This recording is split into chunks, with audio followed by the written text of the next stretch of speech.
내 눈이 눈물에 상하며 내 창자가 끊어지며 내 간이 땅에 쏟아졌으니 이는 딸 내 백성이 패망하여 어린 자녀와 젖먹는 아이들이 성읍 길거리에 기절하미로다.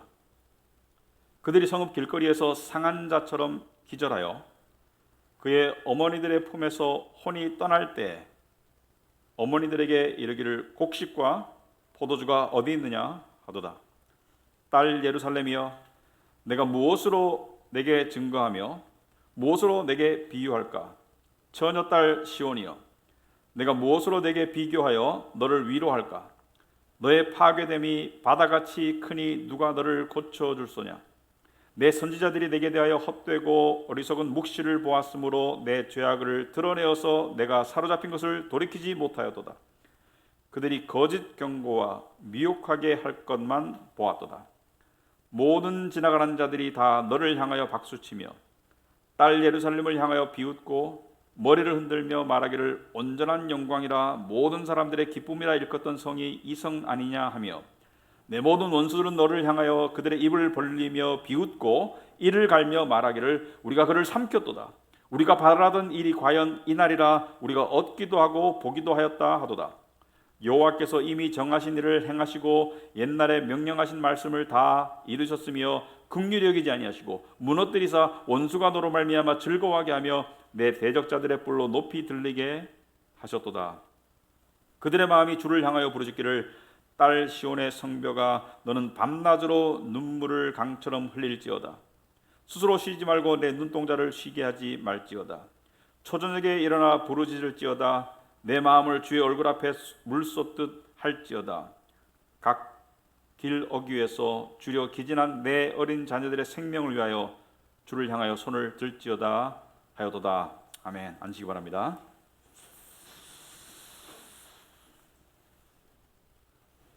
기도하겠습니다. 아버지 하나님, 오늘도 저희들이 이 하나님께서 주신 안식일, 한 주간의 삶을 잠시 내려놓고 또 쉼을 얻고 또 더 나아가서 영적으로 말씀을 통해서 회복되는 그런 귀한 주일을 허락하심을 감사합니다. 이 시간 저희들이 또 예레미야 예가를 통해서 하나님의 말씀을 통해서 우리의 삶 가운데 정말 귀한 가르침과 또 우리 삶에 달라져야 될 부분들, 회복될 수 있는 부분들, 그리고 우리가 잘 알고 있지만 계속해서 고치지 않고 있는 그런 영적인 그런 문제들을 우리가 이 시간 다시 한번 짚어보게 하시고, 하지만 이 모든 것들이 하나님의 은혜이고 또 우리를 사랑하셔서 하나님이 주시는 말씀이라는 것을 기억하고 오늘도 하나님의 말씀 앞에 마음의 무릎을 꿇을 수 있도록 우리 성도님 한 분 한 분과 저의 마음을 주관하여 주시옵소서. 오직 하나님의 말씀이 살아있고 또 여호와를 기뻐하는 것이 우리의 힘이라고 하였습니다. 하나님께서 이 시간 임재하여 주시옵소서. 예수님 이름으로 기도합나이다. 아멘. 네, 오늘은 우리가 이 예레미야 예가가 사실은 5장까지지만 여러분들이 계속 들어보시면 내용이 계속 반복되는 이 주제가 있습니다. 그것은 고통이죠. 고통.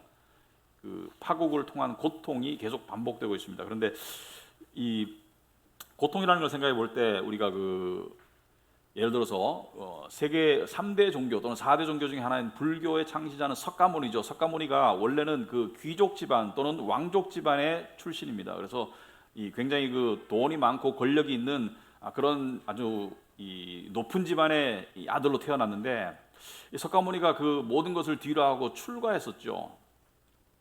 2500년 전에 이 네팔에 있는 룸비니 동산에서 태어났는데, 근데 석가모니의 전기를 보면 석가모니가 왜 출가했나? 이 석가모니가 출가해가지고 이 자신이 명상과 또 사색과 또 세상을 관찰함을 통해서 어떤 경지에 이르렀어요. 그게 이제 부처라는 뜻이 깨달은 자라는 뜻입니다. 부처라는 뜻이 계몽된 자, 깨달은 자라는 뜻이고, 이 깨달음의 경지에 이른 것을 불교에서는 해탈이라고 그러죠. 해탈. 그래서 해탈의 경지에 이른 자가 세상의 온갖 번민이나 108번뇌나 또는 어떤 세상의 어떤 욕망이나 또 걱정이나 또 이런 것들로부터 벗어난 이 평온한 상태가 되는 것을 열반이라고 합니다. 그래서 불교에서는 이 출가, 해탈, 그리고 열반, 요즘은 이게 죽어야 열반에 드는 것처럼 이야기하는데 물론 이 죽음을 그런 상태로 보기 때문에 아무튼 부처는 석가모니는 그러한 이 깨달음을 추구했던 철학자였습니다. 어떻게 보면 철학자였고 명상가였는데 왜 출가했나? 그냥 살았으면 이 세상적으로 많은 것을 누릴 수 있는 그런 이 존재였는데 왜 출가했나? 이 석가모니를 자기가 가지고 있는 세상적인 그 모든 부와 지위를 뒤로 하고 출가하도록 만든 이유는 바로 인생의 고통 때문이었어요.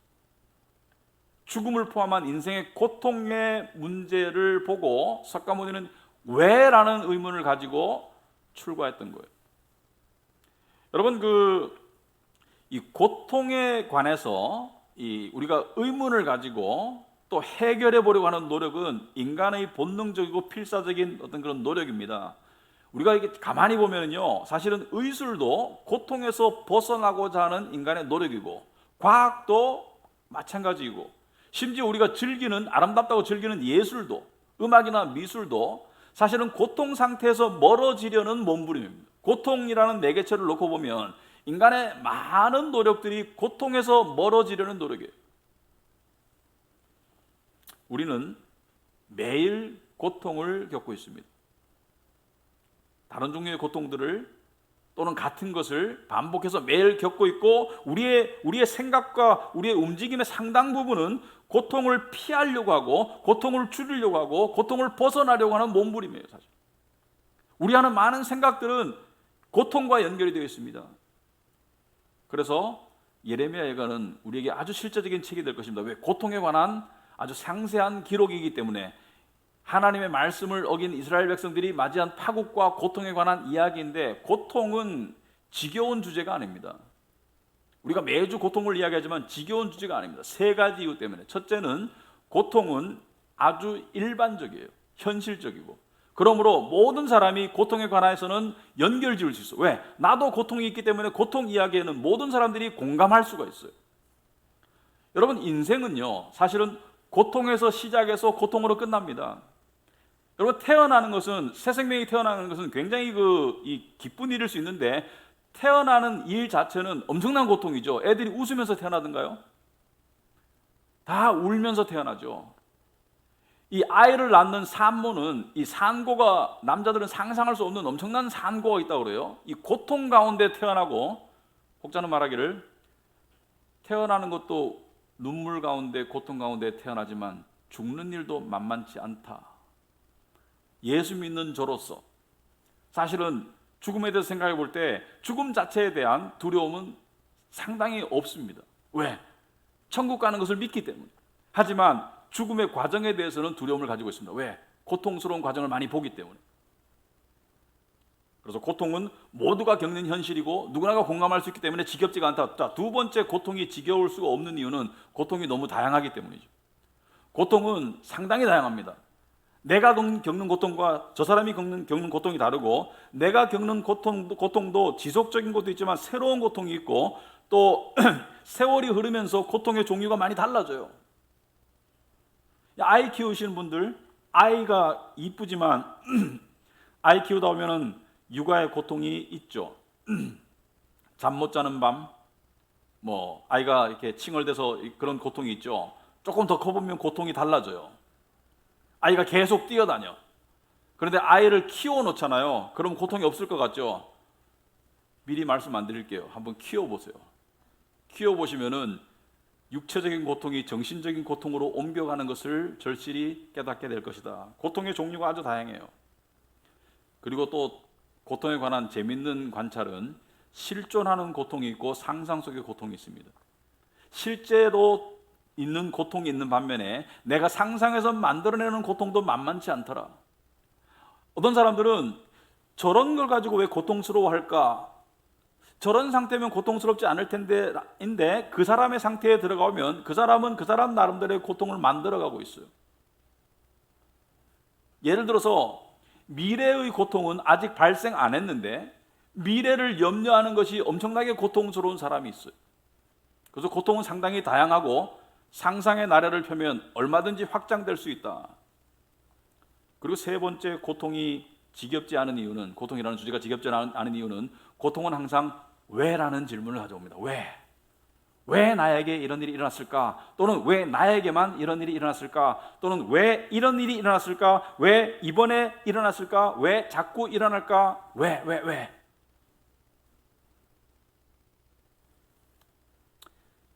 여러분, 예레미야에게는 고통에 관한 이유를 설명하고 있습니다. 분명한 이유를 보여주고 있습니다. 이스라엘 백성들이 맞은 파국과 그 고통의 이유는 바로 하나님의 말씀에 대한 불순종이었다, 이렇게 보여주고 있어요. 그리고 이것을 뒤집어 놓고 보자면 어떤 고통은, 특히 신앙인으로서 어떤 고통은 줄일 수 있고 피할 수 있고 맞이할 필요가 없었던 고통이 있어요. 그렇다 해가지고 신앙이 아무리 좋다 해가지고 모든 고통을 피할 수가 없죠. 왜? 고통의 근본 뿌리는 죄이기 때문에. 그래서 죄 때문에 고통이 있는 것이죠. 고통의 이유는 죄 때문이에요. 그러니까 철학자들이 그렇게 연구하고 이 명상가들이 이 사색을 통해서 찾으려고 했던 고통의 원인은 바로 죄 때문입니다. 그래서 많은 종교와 이 철학자나 명상가들은 현상은 설명하지만 뿌리를 설명하지 못하는 그런 부분이 있어요. 불교는 현상은 설명합니다. 아주 자세하게. 하지만 그 뿌리를 설명할 수가 없어요. 왜라는 그 뿌리를 설명할 수 없는데 성경은 너무나 단순하고 너무나 분명하게 죄 때문이다. 여기서 죄 때문이라는 것은 내가 겪는 고통의 상당 부분은 나의 죄의 결과이고 또 내가 겪는 고통의 어떤 부분은 다른 사람의 죄에 대한 죄의 결과예요. 어떻게 보면 억울하지만 사실은 세상은 죄로 망가져 있기 때문에 이 죄로 가득 찬 세상 속에서 고통 없는 생명체는 존재할 수가 없는 것이죠. 다 고통 가운데 있는데 나는 잘못이 없는데 다른 사람 때문에 고통을 겪고 있다. 또 역으로 뒤집어 보면 내가 겪는 잘못 때문에 다른 사람이 고통을 받는 경우도 있어요. 다 죄 때문입니다. 자, 그래서 오늘 본문을 통해서 그렇다면 우리는 고통의 왜라는 문제를 한번 들여다보자. 예레미야가 전체를 보면 왜라는 이 질문에 대한 답이 다 예레미야서에 다 나와 있어요. 사실은 예를 들어서 이 성전 안에서 이 바벨론 군대들이 들어왔을 때 예루살렘 성을 함락하고 사람들을 조륙하고 성전을 파괴하고 성전 안에서 제사장들을 죽였어요. 여러분, 그건 순교가 아니죠. 개죽음이죠. 자, 성직자가 교회 안에서 죽임을 당한다. 이것은 엄청난 비극이죠. 그죠? 엄청난 비극인데 왜 그랬을까? 왜냐하면 그 성직자들이, 그 제사장들이 똑바른 역할을 안 했기 때문에, 하나님의 말씀을 제대로 안 가르쳤기 때문에 그러한 결과를 초래한 것이죠. 불순종이, 말씀을 거역함이 그러한 결과로 나타났다. 근데 오늘 본문에서 저는 두 가지 샘플을 살펴보자. 인과관계를, 고통과 왜라는 인과관계 두 가지 샘플을 살펴보자. 수백만 가지의 인과관계가 존재하지만 오늘 두 가지를 예를 살펴보자. 첫째, 고통은 부모의 잘못은 자식의 고통으로 나타날 수 있다. 물론 부모도 고통스럽지만 부모의 잘못은 자식의 고통으로 나타날 수 있다. 자, 오늘 11절을 보니까 내 눈이 눈물에 상하며 내 창자가 끊어지며, 자, 이 표현들이 굉장히 시적이지만은 굉장히 지극한 고통과 슬픔을 이야기하죠. 눈물에 눈이 상할 수 있습니까? 이 눈물 때문에 눈이 핏빛이 비친다, 또는 실핏줄이 터졌다, 뭐 이런 표현 들어봤죠. 너무 슬퍼서 실핏줄이 터졌다. 눈물에 눈이 상하고 창자가 끊어지며 내 간이 땅에 쏟아졌다. 오장육부가 튀어나왔다. 이거 무슨 뜻입니까? 그만큼 극한 고통을 이야기하고 그만큼 극한 슬픔을 이야기하는데, 이렇게 극한 슬픔을 줄 수 있는 이유가 여러 가지가 있겠지만은 특별히 자식이 내 눈앞에서 죽어갈 때 부모는 이런 고통을 느낄 수밖에 없습니다. 그 뒤에 보면은 이는 딸내 백성이 패망하여 어린 자녀와 젖먹는 아이들이 성읍 길거리에 기절했다. 왜 기절했나? 굶주려서. 12절 보니까 그들은 성읍 길거리에서 상한 자처럼 기절하여, 길거리에서 애들이 기절해있고 어머니들의 품에서 혼이 떠날 때, 죽으면서 애들이 뭐라냐면은 곡식과 포도주가 어디 있습니까? 먹을 음식이 어디 있습니까? 아사 상태로 죽었어요. 글쎄요, 우리는 이런 경험하기가 참 힘들지만 자식이 내 품에서 굶어 죽는 그 모습을 보는 부모의 심정이 이렇다는 것이죠. 눈물에 눈이 상하고 창자가 끊어지고 간이 땅에 오장육부가 튀어나오는 그런 고통을 겪었다. 그러면 이거 왜 이런 일이 생겼나? 왜 자식에게 이런 일이 생겼나? 왜 자식이 이런 패망을 당했나? 파국을 겪고 있나? 왜냐하면 이스라엘의 부모들은 패망 이전에 자식들을 하나님이 키우라는 방식으로 키우지 않았기 때문에. 하나님께서는 이스라엘 백성에게 자식을 어떻게 키우라고 했습니까? 신명기 6장에서 이렇게 말씀하셨습니다. 네 자녀에게 부지런히 가르쳐라. 집에 앉았을 때든지 길을 갈 때든지 누워있을 때든지 일어날 때든지 이 말씀을 가르쳐라. 그러니까 시시때때로 말씀을 가르치라고 분명히 하나님께서 말씀하셨는데, 자녀 교육의 가장 큰 덕목으로서 예배를 또는 말씀을, 기도를, 가정 예배를, 어떤 은혜의 수단을 자녀들을 통해서 자녀들을 양육하라고 했는데, 이스라엘의 부모들은 자녀들을 통해서 세상적인 풍요를 추구했습니다. 어떻게 할 수 있나? 이들이 대표적으로 섬겼던 신이 바알신과 아세라신이에요.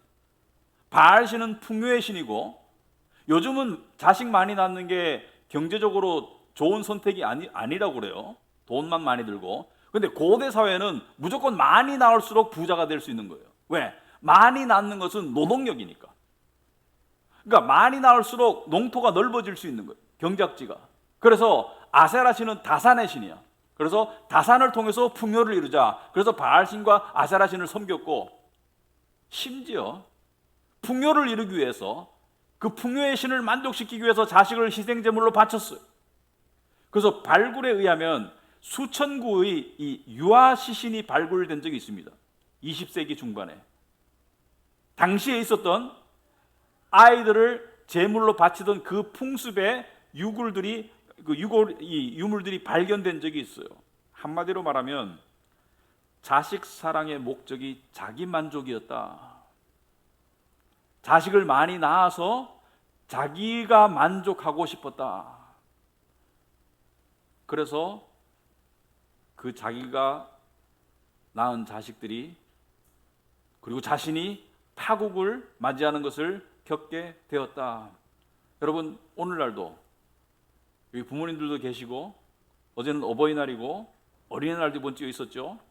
여러분, 오늘날 부모들이 나는 자식 이렇게 안 하는데 내가 무슨 자식을 뭐 경제적 도구로 삼나? 그런데 조금 윗대로 올라가면 자식을 통해서 노후를 보장받고 자식을 통해서 자기의 명예, 자기의 영광을 추구하는 부모들이 상당히 많았어요. 그죠? 여러분, 우리 이전에, 그러니까 저 이전의 부모님 세대들 같은 경우는 자식을 통해서 자식이 보험인 거예요. 그러니까 국가에서 무슨 돈을 주는 것이 아니고 자식을 통해서 노후를 보장받고, 또 자식이 잘 되면 밖에 나가가지고 이렇게 어깨 피고 다니고 나는 자식이 잘 됐어. 그렇게 자기 영광 추구의 어떤 도구로 삼았었어요.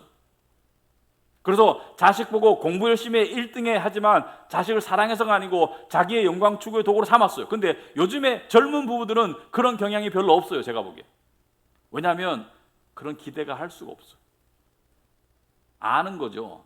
자식들이 요즘에 부모한테 그냥 안 뜯어가면 다행이지, 뭘 부모를 도와주나, 이렇게 이제 기대를 접었죠, 문화 자체가. 그런데 똑같은 현상이 일어나고 있어요. 어떤 현상이냐면은 요즘 부모들은 자식들에게 할 수 있는 최선을 해주면서 내가 훌륭한 부모라는 것을 느끼고 싶어요.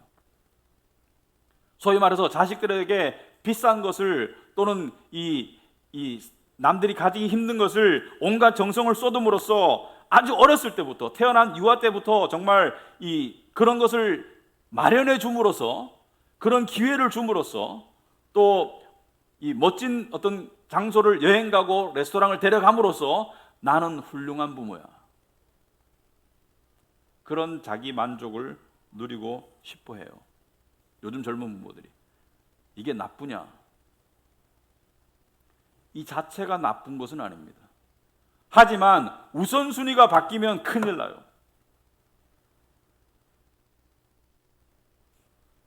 하나님의 말씀은 여러분 자식을 키우면서 자식을 위해서 함께 기도한 적이 있습니까?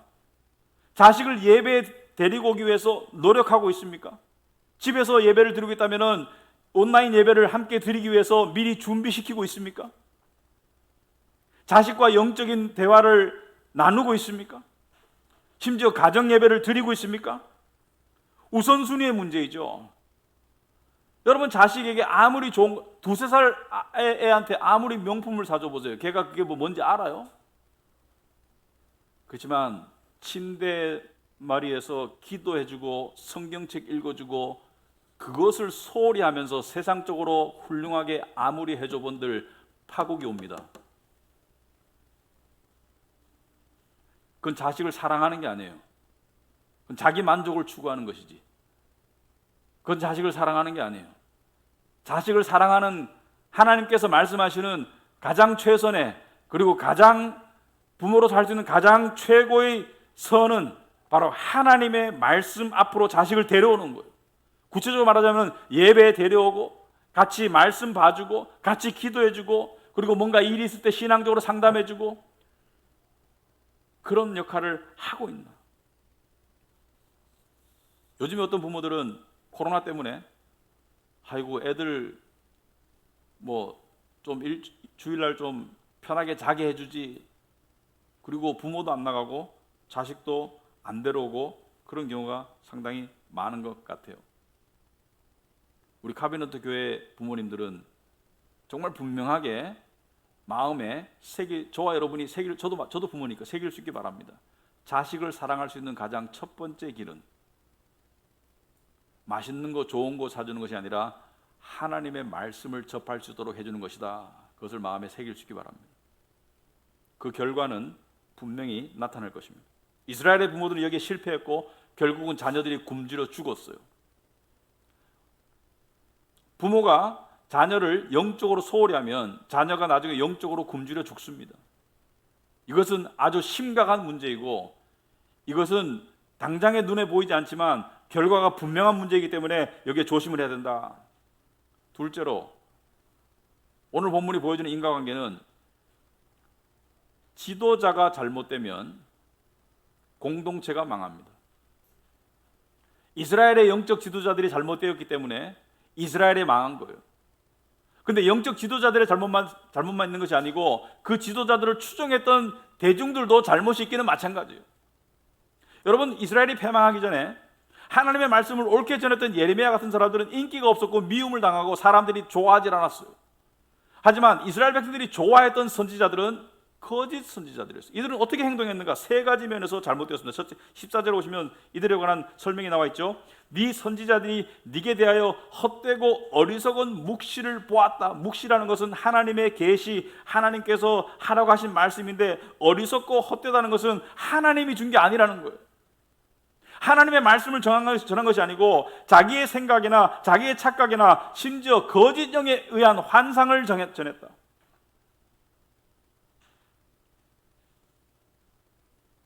예레미야 27장 15절 보면 하나님께서 이렇게 말씀하셨습니다. 여호와의 말씀이니라. 내가 그들을 보내지 아니하였다.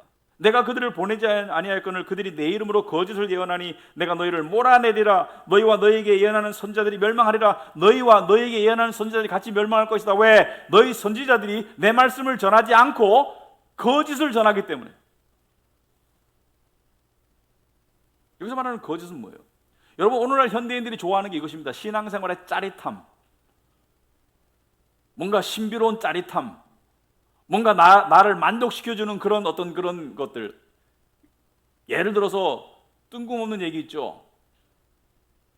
내가 너를 위해서 기도해 봤는데 하나님이 너를 이렇게 하신단다. 그럴 때 여러분이 할 말씀은 무당이여 물러가시오. 내 일을 알지 못한다는데 무슨 헛소리를 하고 있습니까? 그리고 또 요즘 세대 특히 젊은 사람들이 좋아하는 말씀이 이거더라고요. 네가 꾸고 있는 꿈을 하나님이 아시고 그것을 하나님이 이루어 주실 것이다. 하나님은 그 이상을 하실 것입니다. 하지만 세상의 꿈을 하나님이 이루어준다고 약속한 적은 없습니다. 귀에 듣기 달콤한 말이 성경적으로 객관적으로 옳은 말인지 한번 검증을 해보셔라. 이들은 패망을 앞두고 있는 이스라엘을 향해서 번영을 이야기했어요. 앞으로 나라가 잘 될 것이다. 이들은 말씀 밑에 떠는 자가 아니고 말씀 위에서 까불었어요. 지 마음대로 얘기했어. 앞으로 나라가 잘 될 것이고 앞으로 이스라엘은 번영할 것이다.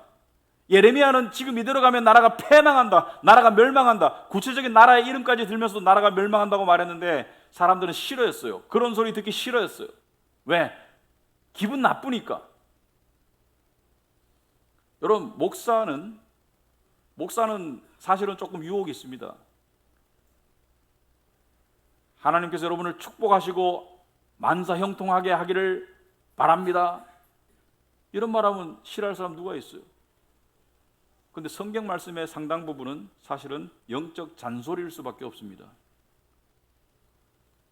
모든 말씀은 우리를 의롭게 하고 고치고 책망하는 잔소리가 많이 있어요. 근데 책망을 듣는 자가 복이 있다 그랬거든요. 하나님의 책망을 듣는 자가 복이 있다 그랬거든요. 그러니까 책망하는데 처음에 좋아할 사람 없어요. 근데 책망을 달게 받으면 그것이 엄청난 은혜가 되는데 거기까지 가는데 시험이 있는 거예요. 둘째로 이들은 하나님의 말씀이 전하는 핵심 메시지를 전하지 않았습니다. 그것은 바로 죄에 관한 메시지입니다. 우상 숭배의 죄, 하나님의 말씀에 순종하지 않는 죄에 대해서 가르치지 않았어요.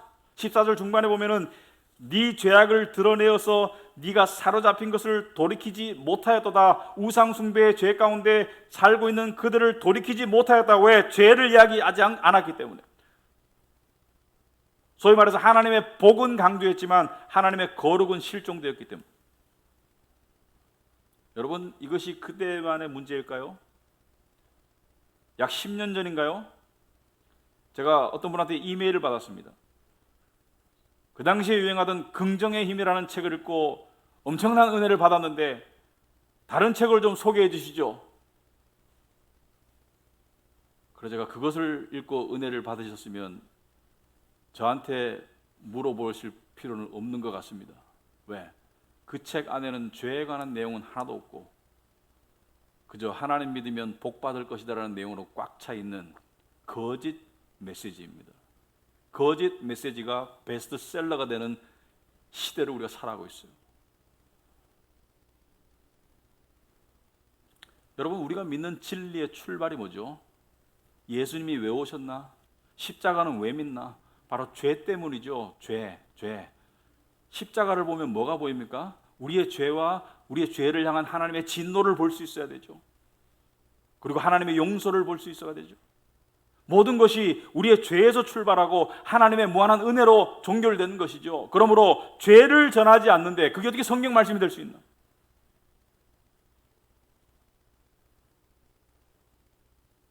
이스라엘의 죄가 굉장히 큽니다.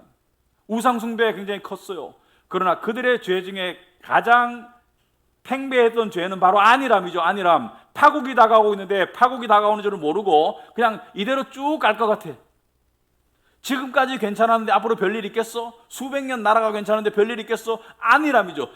그 안일함이 갑작스러운 파국으로 다가왔을 때 이들은 속수무책이었죠. 그런데 오늘날 우리가 영적 안일함에 빠져들고 있어요.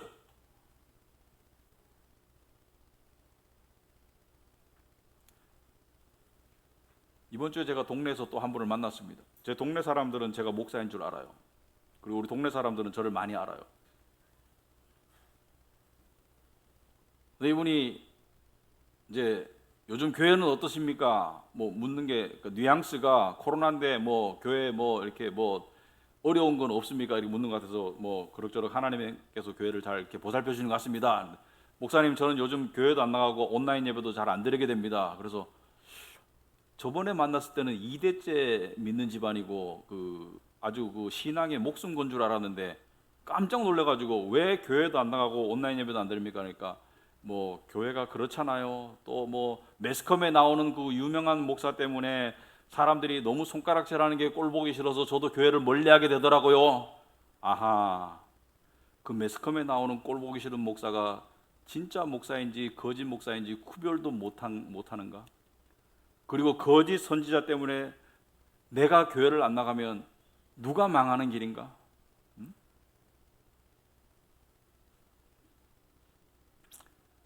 여러분, 안일함은 습관이 됩니다.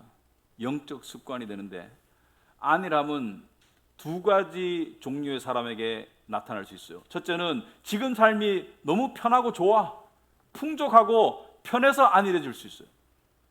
반대로 지금 삶이 너무 힘들어서 만사가 귀찮아, 그래서 영적으로 안일해질 수 있어요. 어떤 사람은 지금 삶이 너무 즐거워서 하나님을 안 찾고, 어떤 사람은 지금 삶이 너무 힘들어서 하나님 찾을 마음이 없고, 하지만 결과는 똑같아요. 안일함은 영적 파국의 분명한 전조 증상입니다. 안일하다고 세상적으로 잘 안 되는 거 아니에요. 지금 말하는 세상적으로 잘 되고 안 되고의 문제를 말하는 게 아니에요. 영적 파국을 이야기하는 거예요.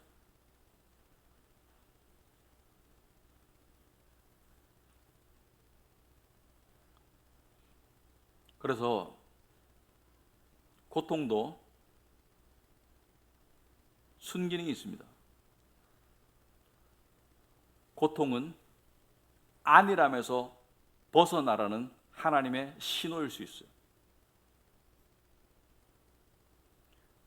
여러분, 사실 이스라엘은 파국을 맞았어요. 어떤 면에서는 늦었어요. 이미 나라를 빼앗기고 도륙당하고 이미 노예로 팔려갔어요. 하지만 그 뒤의 이야기를 읽어보면 하나님은 여전히 그들에게 돌아오라고 말씀하십니다. 여전히 그들에게 슬퍼하고 회개하라고 말씀하십니다. 18절 보면은 그들의 마음이 주를 향하여 부르짖기를 딸 시온의 성벽아 너는 밤낮으로 눈물을 강처럼 흘릴지어다 네 영적 상태를 슬퍼하여라.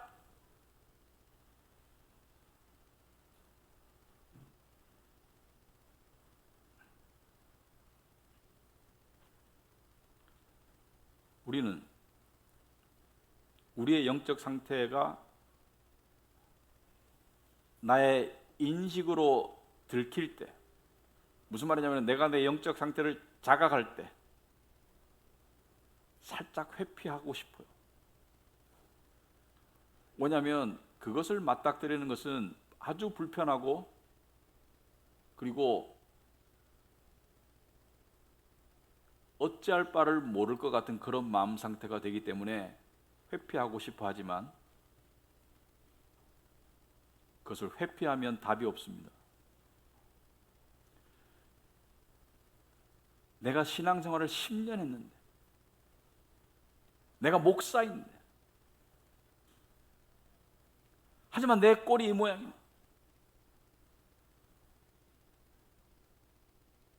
지난주 설교 때 우리 김효영 목사님이 슬퍼할 줄 알아야 된다, 그런 시간을 가져야 된다. 골방에 들어가라.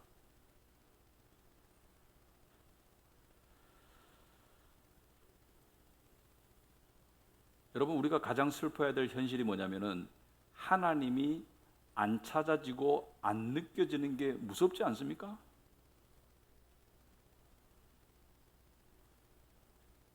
하나님이 그만큼 안 찾아지고 안 느껴지는 게 무섭지 않습니까? 여러분, 부모님들, 여러분들이 영적 안일함에, 또는 꼭 부모가 아니라도 여러분들이 영적 안일함에 빠져 있으면 그게 가족에게 미칠 그 엄청난 악영향이 무섭지 않습니까?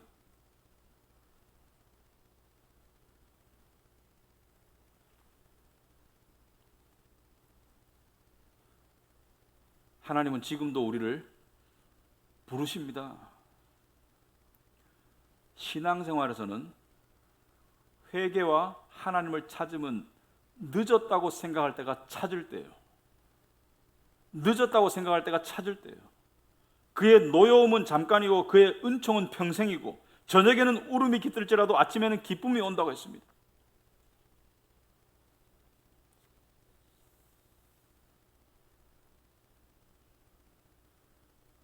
지금 우리는 꼭 코로나가 이유가 아닙니다.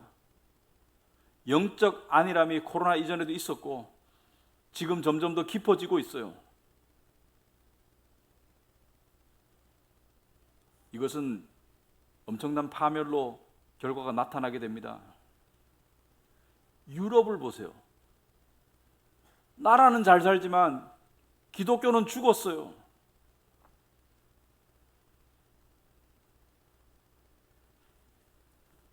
여러분, 우리가 믿는 하나님은 절대 주권의 하나님이죠. 그러므로 모든 큰 일은 하나님에 의해서 다 결정되고 이루어집니다. 맞습니까? 그런데 하나님께서 이상하게도 한 가지 아주 중요한 것을 우리에게 맡기셨어요. 그것은 뭐냐? 하나님을 가까이 하고 찾는 것은 우리에게 맡기셨어요. 억지로 우리를 가까이 하지 않으세요. 하나님은. 성경이 뭐라고 하셨습니까? 하나님을 가까이 하라, 그리하면 너희를 가까이 하실 것이다. 하나님을 가까이 하라, 그리하면 너희를 가까이 하실 것이다. 하나님이 우리에게 가까이 하지 않는 것이 아니고 내가 하나님을 가까이 하지 않기 때문에 하나님의 가까이 하심이 느껴지지 않는 것이지, 문제는 나한테 있는 것이에요. 우리는요 항상 핑계가 있어요. 하나님이 이렇게 하셔서, 교회가 이래서, 뭐가 이래서 자꾸 핑계를 밖으로 대는데 문제는 나한테 있는 거예요. 내가 하나님을 가까이 하면 하나님의 가까이 하심이 체험되는 거예요. 나한테 있는 거예요. 예수께서 볼지어다 내가 문 밖에 서서 두드리노니 누구든지 내 음성을 듣고 문을 열면 내가 그에게로 갈 것이다. 내가 문을 열어야 됩니다. 내가 열심을 해야 되는 거예요.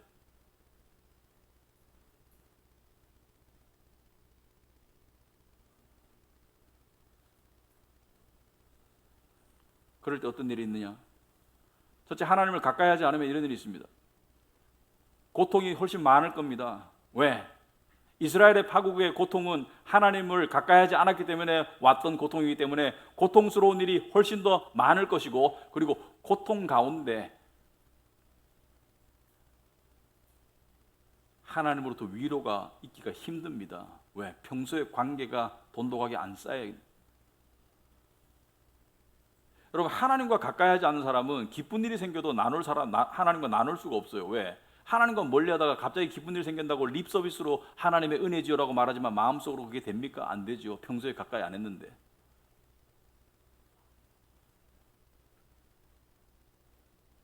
불필요한 고통이 있을 것이고, 고통 가운데 위로가 없을 것이고, 고통 속에서 영혼이 사그라들 거예요. 반대로 하나님을 가까이 하는 사람은 이런 은혜가 있습니다. 첫째, 고통이 많이 줄어요. 하나님의 말씀 따라 사는 사람은 말씀 순종하지 않는 데 대한 오는 결과로는 고통은 오지 않습니다. 그럼에도 불구하고 이 죄악된 세상에 살기 때문에 고통의 순간은 와요. 그러나 그 속에서 하나님의 함께 하시는 위로가 있고, 그리고 그 고통을 통해서도 역사하시는 하나님의 손길이 있기 때문에 모든 것이 합력하여 선을 이룬다는 것을 체험할 수 있을 것입니다. 그래서 하나님과 가까이 하는 사람은, 로렌스 형제가 이렇게 말했죠. 나에게도 고통이 있습니다. 하지만 사실 고통으로 여겨지지가 않습니다. 왜냐하면 하나님이 항상 저와 함께 하시기 때문에. 나에게도 고통이 있습니다. 그러나 그것이 고통스럽게 여겨지지가 않습니다. 왜? 하나님이 항상 나와 함께 하시기 때문에.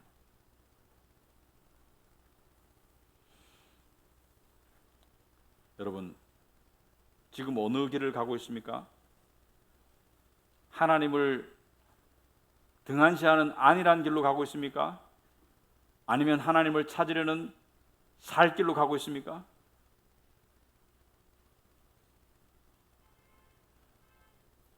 기준을 높이시기 바랍니다.